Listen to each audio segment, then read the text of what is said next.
Listening instructions. The listening test is about 30 minutes long and audio will be played once. There are 4 parts to the listening test. You will be given 10 minutes after the completion of the test to transfer answers to an answer sheet. Each part contains 10 questions with a total of 40 questions. Section 1. You will hear a conversation about different options for travelling to France. First, you have some time to look at questions 1 to 5.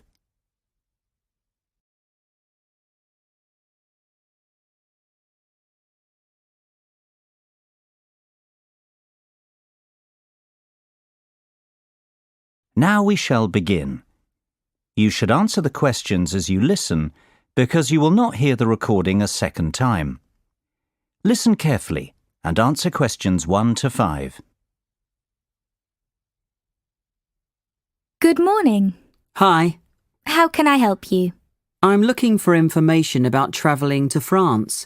I'm studying in Nice next year and need to go there in September.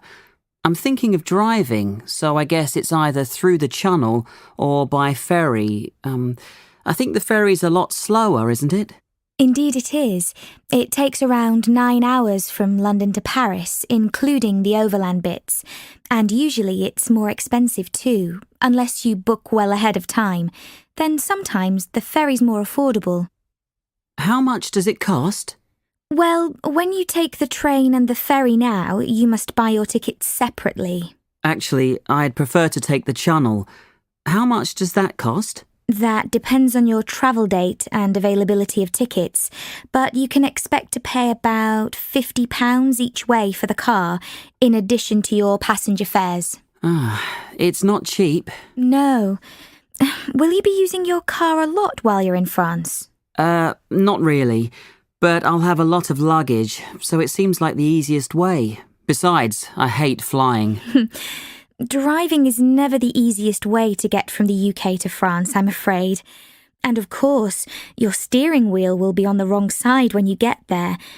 If you're not going to need your car when you arrive, may I suggest leaving it at home and travelling by train? It's much faster, more affordable, and you can take as much luggage as you need. There aren't limits. Oh, I didn't know that about the luggage. That's good. It would certainly be more relaxing, I suppose. OK, tell me about the train. It's definitely the most popular option these days. Eurostar has now captured over 70% of the London to Paris market from the airlines. And maybe this has something to do with the fact that 92.4% of Eurostar trains run on time, against just 65% of flights on the same routes.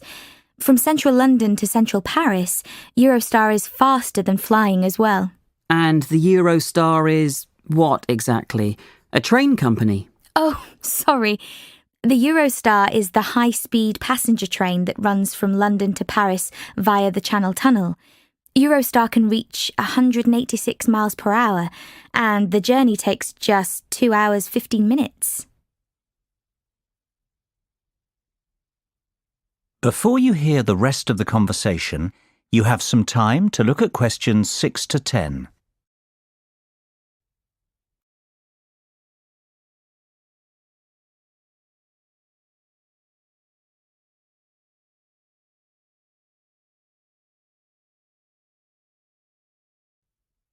Now listen and answer questions 6 to 10.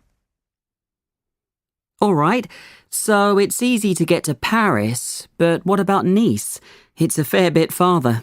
Yes, but it couldn't be easier. There are 2 main options.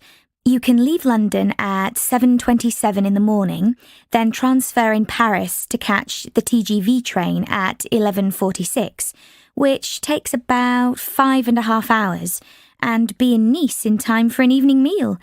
Or you can take any Eurostar to Paris in time to catch the 22:25 from Paris, which arrives in Nice at 8:54.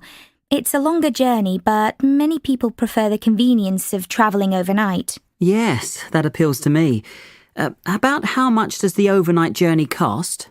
The example I've pulled up on the computer now costs £135 return, but sometimes it's lower, as low as £97. I'll write down a couple of website addresses for you, and you can search for various times and fares on your own. Thanks, that's great. Oh, one more thing. I'll need a single fare because I won't be returning for a while. Is that going to be more expensive? No, don't worry. Singles are approximately half of the return fare, though this wasn't true several years ago, when it wasn't uncommon for a return to be cheaper than a single. Okay, this sounds good. But what about flying? Is that an option? If you aren't going to opt for taking the train, flying is another good option.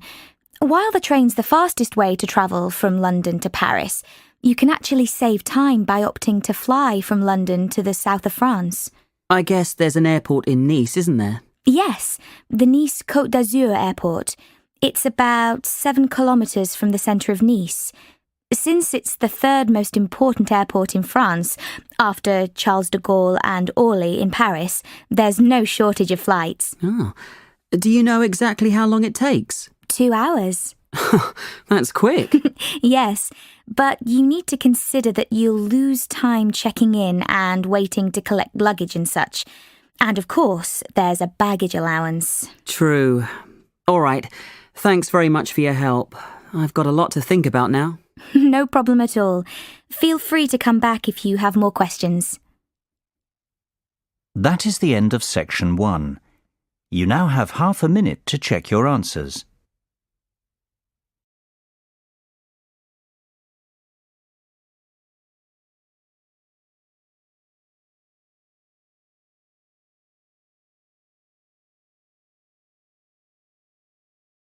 Section 2. You will now hear a guide talking about an architectural development in the city of Birmingham. First, you have some time to look at questions 11 to 15.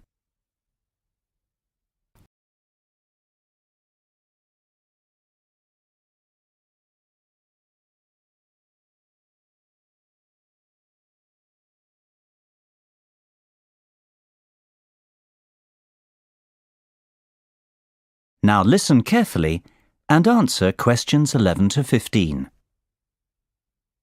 Good morning, ladies and gentlemen. Thanks for joining me on our monthly excursion to visit new architectural and city planning developments in our city of Birmingham. Today, as you can see, we're here at the development site of The Cube, and its construction is well underway. Indeed, the year ahead will be an exciting year for Birmingham Development Company and its construction arm, Buildability, as the construction of The Cube, the most spectacular building in Birmingham, continues at speed. This new building, valued at over £100 million, has been designed by the internationally renowned architects Make. Their design team, led by Ken Shuttleworth, has created a 17-storey cube aimed at providing a spectacular contrast to the increasing number of towers appearing on the Birmingham cityscape. The complex 142-week building programme that will transform the Birmingham skyline upon its completion is currently over halfway through its development. The building will continue to rise over the coming year, with each floor taking 2 to 3 weeks to complete. As you can see to your right, the first shipment of the special gold anodised cladding that will adorn the cube has now arrived on site, and from February, the glistening golden exterior will begin to be installed, bringing the unique building to life. Late summer will see the topping out of the concrete frame of the cube structure, with the intricate metallic fretwork screen beginning to take shape in the early autumn.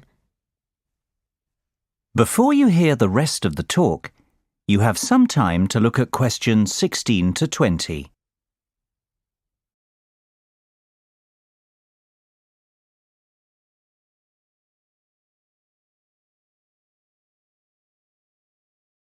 Now listen and answer questions 16 to 20. What has been accomplished to date in the city's regeneration has been nothing short of amazing. Yet, we hope to set a new benchmark for developments in Birmingham. The cube will bring forward a new standard of architecture and a building which will not only be Birmingham's most striking waterside location, but also one which is identifiable around the world. The cube breaks all the boundaries of what has been achieved in Birmingham so far. The finished cube will be a mixed-use building.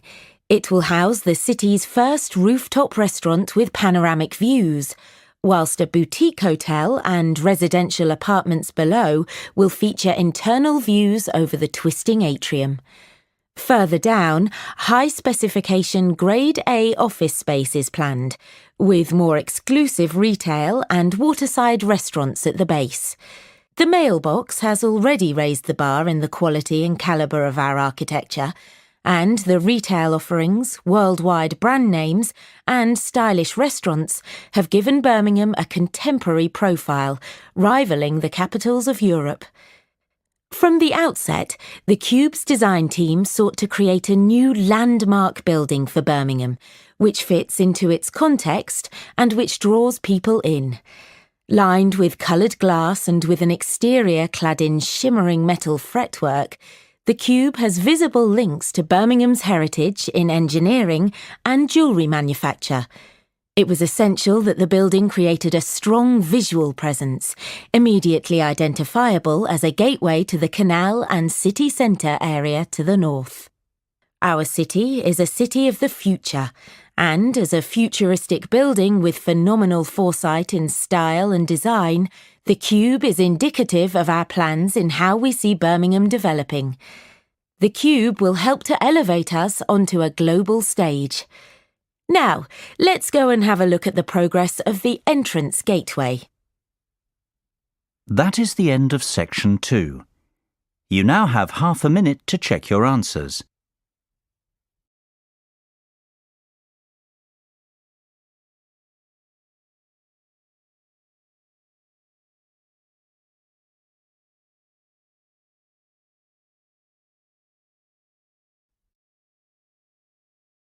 Section 3. You will hear a conversation between 4 students, Lynn, Thomas, Sophie and David. They are talking about one of their tutors, Marlena. First, you have some time to look at questions 21 to 25.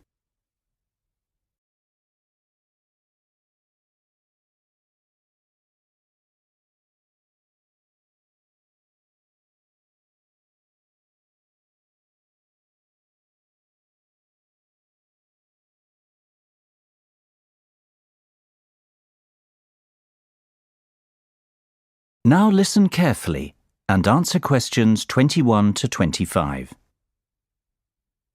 Thomas, let's not go to the lab.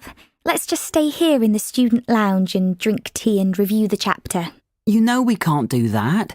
We've a responsibility to turn up and make sure our tutor has understood the week's lectures.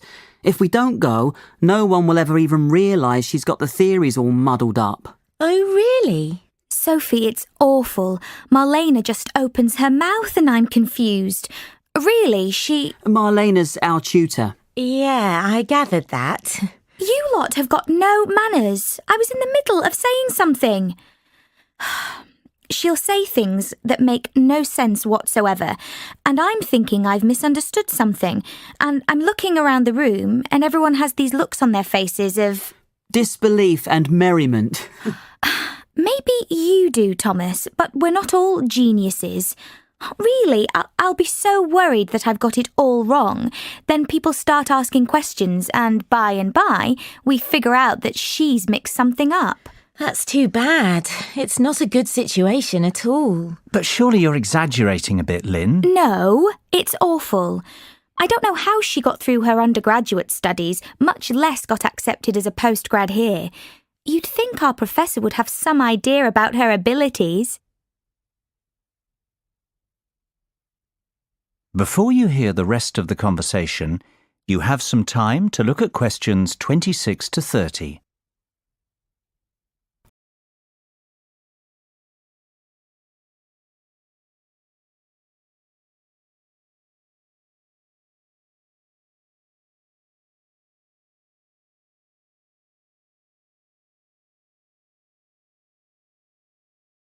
Now listen and answer questions 26 to 30. Marlena's an unusual name. Is she English? She's Spanish, David. She's got a really strong accent. Really, that's a lot of the problem, I think. I don't think she's thick. She just doesn't communicate very well. I'm not sure she understands us completely, especially when someone's joking around. And we do tease her a bit, I must admit. What a nightmare. I'd hate to have you in my class if I was a tutor, Tom. As long as you're clever, Sophie, you'd have nothing to worry about. But you've just said she's not thick. I think I've met her, actually. I think we had a class together maybe last year. She was really shy and quiet, hardly spoke the whole term. But she was always smiley and friendly. She seemed nice, actually, and I think she got one of the highest marks in the class. Maybe you've all picked on her so much that she's so nervous that she can't think clearly. Ever think of that? But we don't need to babysit. We need help. It's a difficult subject. Has anyone ever gone up and asked her for help individually? Yes, actually, I have.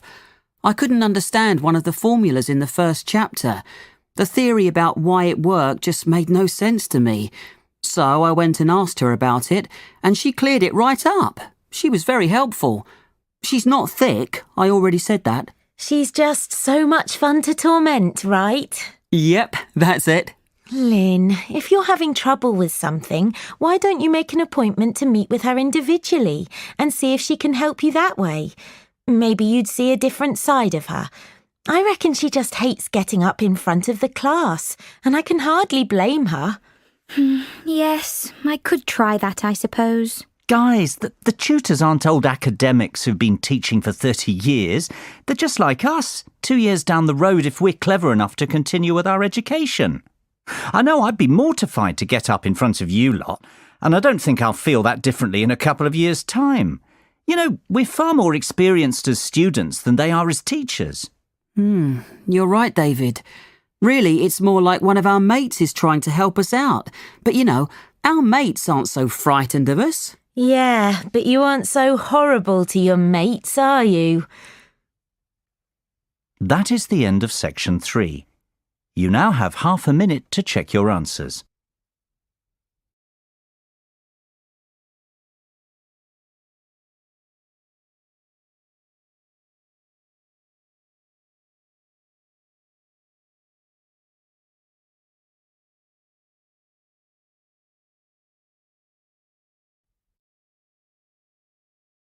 Section 4.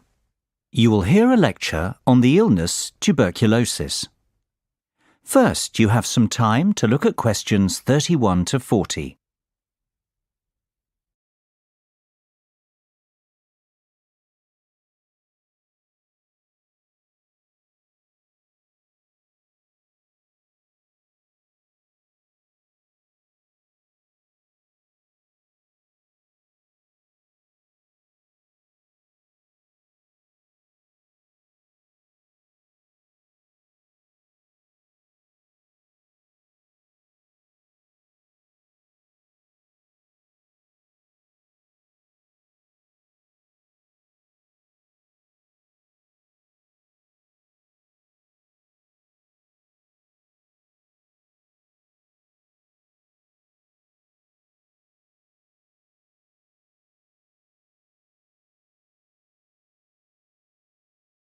Now listen carefully and answer questions 31 to 40. Hello there. Can I have your attention, please? We've got a lot to cover today and we need to get started.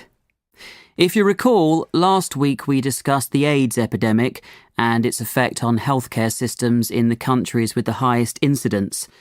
Well, today I'm going to speak about another significant disease that is rather closely associated with the AIDS epidemic, tuberculosis.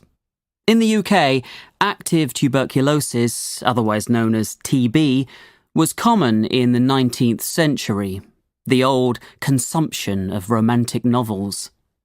Since then, better living conditions, better nutrition, immunisation and effective treatments in the 20th century have all combined to make TB uncommon in the UK today. However, TB is still common in developing countries and parts of Eastern Europe. It causes more deaths worldwide than any other infectious disease, about 3 million per year. This is a tragic statistic, since TB is now generally a curable disease. Overall, 1/3 of the world's population is currently infected with the bacteria that cause TB. However, people infected with TB bacilli will not necessarily become sick with the disease. The immune system walls off the TB bacilli, which, protected by a thick waxy coat, can lie dormant for years. It's estimated that 5 to 10% of people who are infected with TB bacilli, but who are not infected with HIV, become sick or infectious at some time during their life. Left untreated, each person with active TB disease will infect on average between 10 and 15 people every year. There are certain risk factors that make certain people more likely to become ill with TB. When people's immune systems are weakened, their chances of becoming sick are greater, for example, due to HIV infection, immune-suppressing treatment, or alcohol or drug addiction. Age is also a factor, with babies, young children, and the elderly being most susceptible. In addition, poor nutrition and lack of vitamin D are linked to TB. Finally, TB is more common in certain environments, such as among homeless people, among prisoners, in large cities, and in more impoverished areas. Until 50 years ago, there were no medicines to cure TB. Finding medicines to cure TB was a tremendous breakthrough. But now, strains that are resistant to a single drug have been documented in every country surveyed. What's more, strains of TB resistant to all major anti-TB drugs have emerged. Drug-resistant TB is caused by inconsistent or partial treatment, when patients do not take all their medicines regularly for the required period, because they start to feel better, because doctors and health workers prescribe the wrong treatment regimens, or because the drug supply is unreliable. A particularly dangerous form of drug-resistant TB is multi-drug-resistant TB, abbreviated as MDR-TB, which is defined as the disease caused by TB bacilli resistant to at least the two most powerful anti-TB drugs. Rates of MDR-TB are high in some countries, especially in the former Soviet Union, and threaten TB control efforts.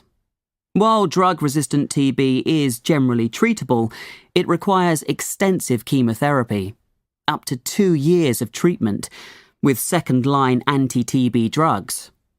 These second-line drugs are more costly than first-line drugs and produce adverse drug reactions that are more severe, though still manageable.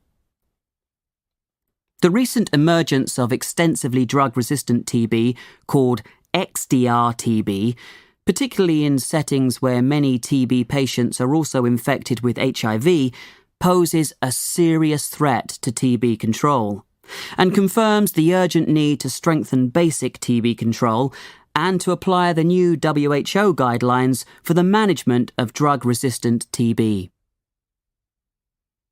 That is the end of section 4. You now have half a minute to check your answers. Pause the recording for 30 seconds. That is the end of the listening test. In the IELTS test, you would now have 10 minutes to transfer your answers to the listening answer sheet.